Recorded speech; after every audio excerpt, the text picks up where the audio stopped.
Good evening, friends. This is Father Tim.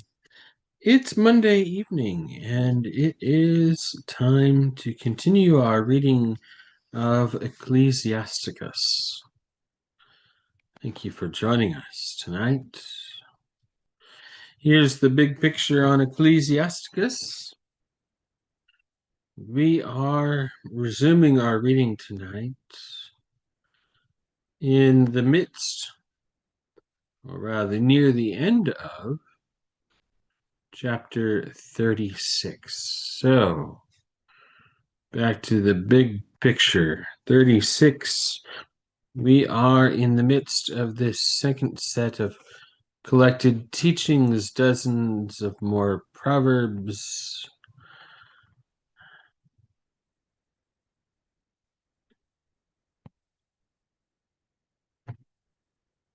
We've been here a little while. This is a big section.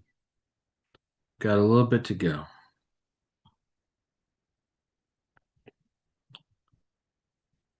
I'll be reading from the left-hand column, which is the Common English Bible. In the right-hand column, you see the text as it is found in the New Revised Standard Version updated edition. Let's get our timer up here. And let's read. Beginning with verse 23. Good evening, Don and Linda. Good evening, Mom.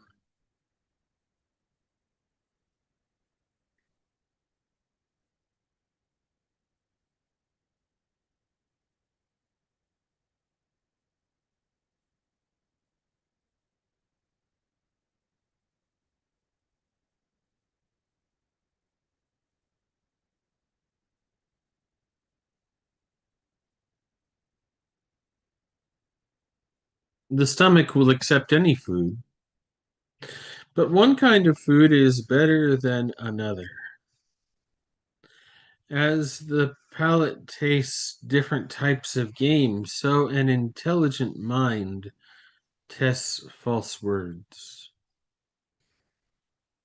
A perverse heart will cause grief, but an experienced person will know how to give payback. A woman will accept any male as a husband, but some daughters are preferable to other ones. A woman's beauty brightens a man's face, and she surpasses a man's every desire. If her speech is characterized by mercy and gentleness, her husband is unlike anyone else. Whoever acquires a wife takes his first step toward success. She will be a fit helper for him and a pillar of rest. Where no fence exists, the property is carried off, and where there's no wife, a man sighs as he wanders about. Who will trust a well-equipped robber who travels from city to city? Likewise, who will trust a man who does not have a nest, and who lodges wherever night falls? Every friend will say, I too have been a friend, but there's a friend who is one in name only. Doesn't the pain bring a person close to death when a companion and friend turns into an enemy? Evil inclination, how did you get involved in covering the land with deceit?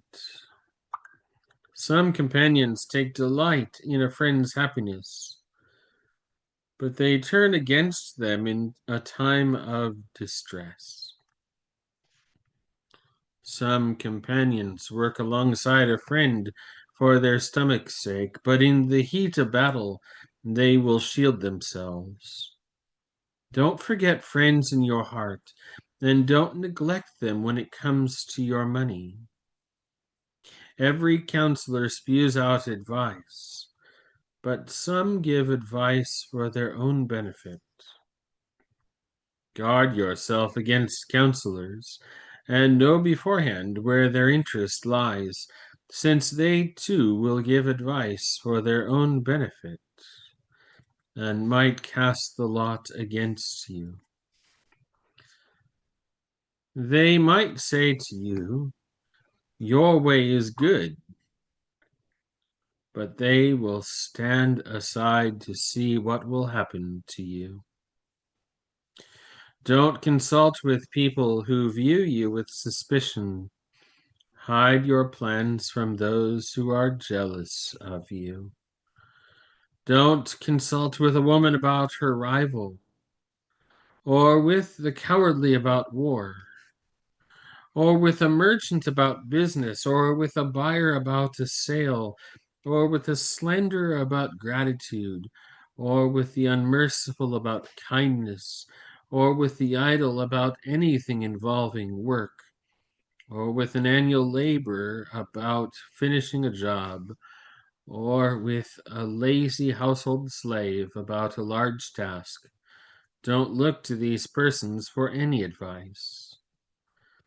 Consult instead with a godly person whom you know keeps the commandments, who thinks the same way you do, and will empathize with you if you fail.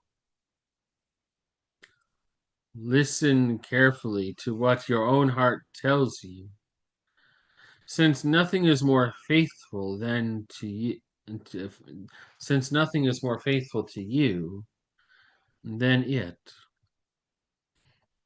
At times, a person's intuition keeps them informed better than 7 centuries sitting high up on a lookout. But above everything else, pray to the Most High, so that he may make your path straight in truth.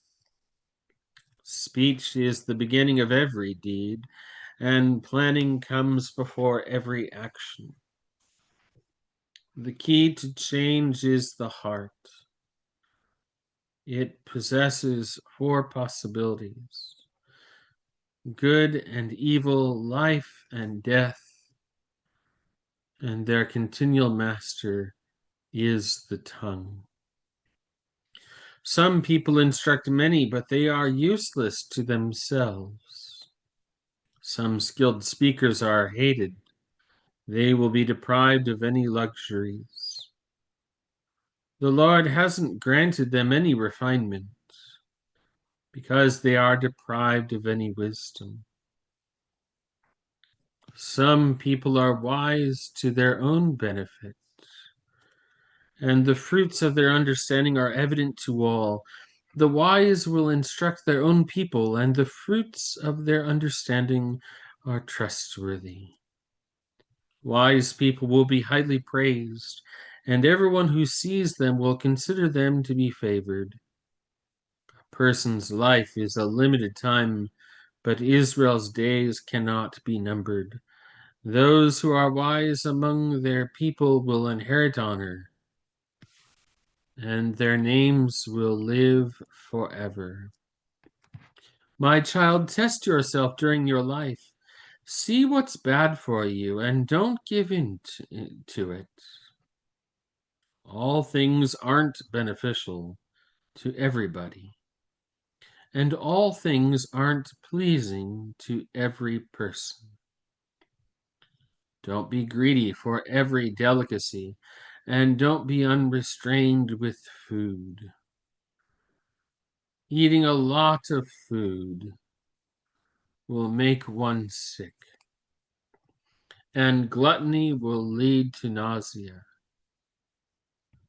Many have died because of gluttony, but those who are on guard against it will prolong life. Honor doctors for their services, since indeed the Lord created them. Healing comes from the Most High, and the King will reward them. The skill of doctors will make them eminent, and they will be admired in the presence of the great. The Lord creates medicines out of the earth, and a sensible person won't ignore them. Wasn't water made sweet by means of wood, so that the Lord's strength might be known?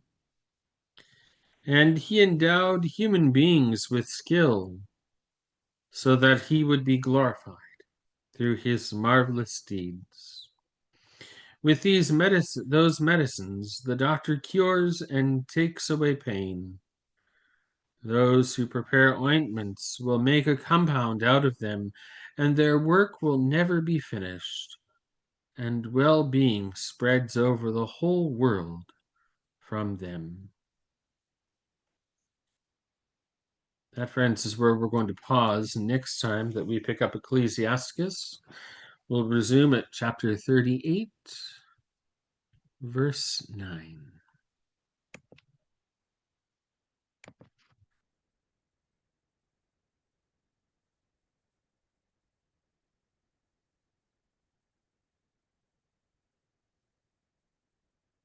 Thank you for joining us this evening for our reading from Ecclesiasticus.